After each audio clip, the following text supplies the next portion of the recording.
What's up, everybody? I'm Gabe Casper, and this is 3 Minutes or Less.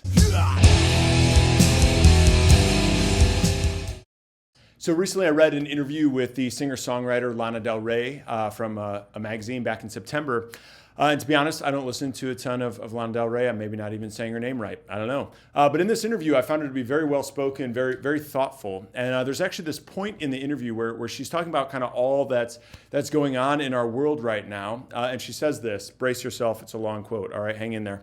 She says, "I subscribe to the idea that's what's going on in the macrocosm, whether it be in the presidency or a virus that keeps us isolated, is a reflection of what's going on in the individual home and inside bedrooms and what people intimately talk about.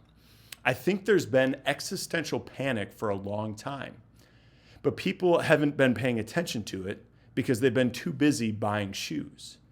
She says, "Shoes are cute. I love shoes. But now that you can't go shopping and you have to look at your partner and be like, I've lived with you for 20 years, but do I even know you? You realize maybe you've only ever allowed yourself to scratch the surface of yourself, because if you went any deeper, you might have a mild meltdown for no reason, just out of the blue. And no amount of talking could explain why." So Del Rey says here, she says, what's going on in the macrocosm, is a reflection of what's going on in our individual lives and in our internal experiences. That there's been an existential panic for a long time, but we haven't been paying attention to it because we've been, I love when she says this, too busy buying shoes, right? That instead of dealing with our struggles, our existential panic, we busy ourselves with things like buying shoes. And now that we can't distract ourselves into oblivion, we're forced to deal with the things we've either repressed or ignored.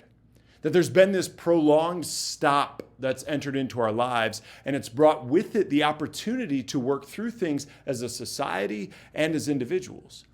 And while this can be painful, this seems important and necessary. And I think about this in particular as it relates to faith or religion. That many of us sort of float through life, as philosopher John Ruskin calls it, with an off-the-rack spirituality. That we don't probe deeply into what we actually believe about the nature of ultimate reality. And this happens for religious people, and it happens for so-called non-religious people, that we just sort of blindly float in the tradition that's been handed to us, or we blindly drift and assimilate to the culture around us. But I want to suggest that Christmas, the season we're in, serves as a stop to that.